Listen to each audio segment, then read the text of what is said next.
Clip number 202۔ اس clip میں آپ قرآن پاک کی سورہ نساء کی آیت نمبر 97 سے 99 تک کی تلاوت، ترجمہ اور تفسیر قرآن صراط الجنان سنیں گے۔ بسم اللہ الرحمن الرحیم۔ ترجمہ: اللہ کے نام سے شروع جو نہایت مہربان رحمت والا ہے۔ ان الذين توفاهم الملائكة ظالمي انفسهم قالوا فيم كنتم قالوا كنا مستضعفين في الأرض قالوا ألم تكن أرض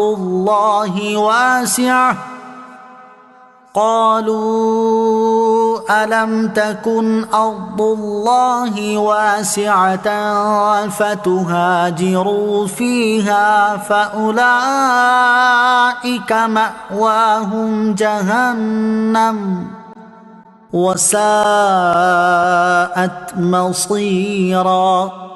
ترجمہ: بے شک وہ لوگ جن کی جان فرشتے اس حال میں قبض کرتے ہیں کہ وہ اپنی جانوں پر ظلم کرنے والے ہوتے ہیں، ان سے فرشتے کہتے ہیں تم کس حال میں تھے؟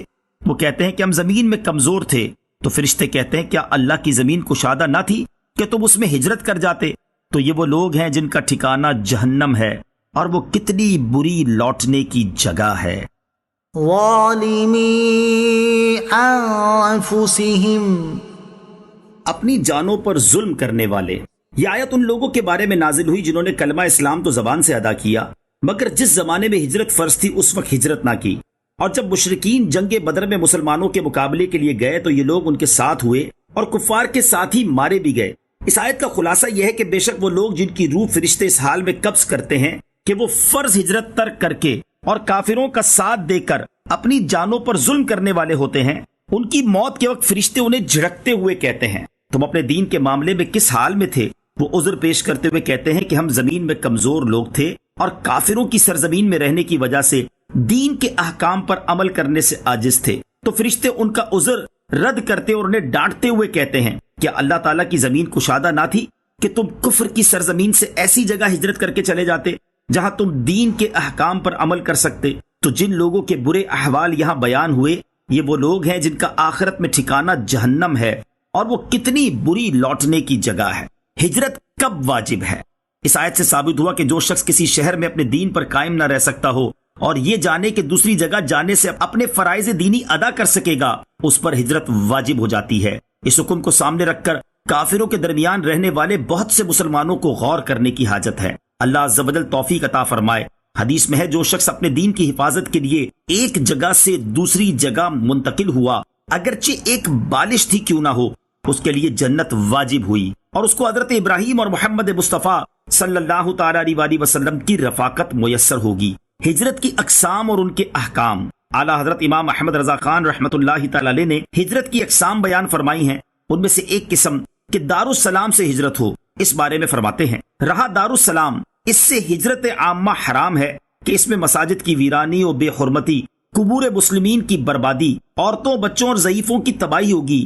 اور ہجرت خاصہ میں 3 صورتیں ہیں۔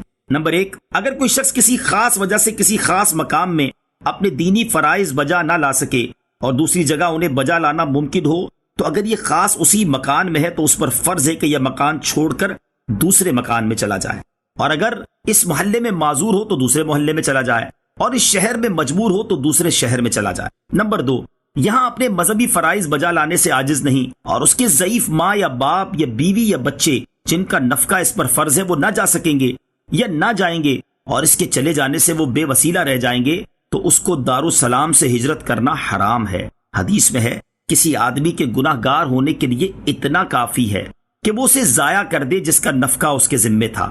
یہ وہ عالم جس سے بڑھ کر اس شہر میں عالم نہ ہو، اسے بھی وہاں سے ہجرت کرنا حرام ہے۔ نمبر 3، نہ فرائض سے عاجز ہے نہ اس کی یہاں حاجت ہے، اسے اختیار ہے کہ یہاں رہے یا چلا جائے، جو اس کی مصلحت سے ہو وہ کر سکتا ہے۔ یہ تفصیل دارالسلام میں ہے۔ إلا المستضعفين من الرجال والنساء والولدان لا يستطيعون حيلة ولا يهتدون سبيلا فأولئك عسى الله أن يعفو عنهم وكان الله عفوا غفورا۔ ترجمہ: مگر وہ مجبور مرد اور عورتیں اور بچے جو نہ کوئی تدبیر کرنے کی طاقت رکھتے ہوں اور نہ راستہ جانتے ہوں، تو ان قریب اللہ ان لوگوں سے درگزر فرمائے گا اور اللہ معاف فرمانے والا بخشنے والا ہے۔ إِلَّا الْمُسْتَضْعَفِينَ مِنَ الرِّجَالِ وَالنِّسَاءِ وَالْوِلْدَانِ، مگر وہ مجبور مرد، عورتیں اور بچے۔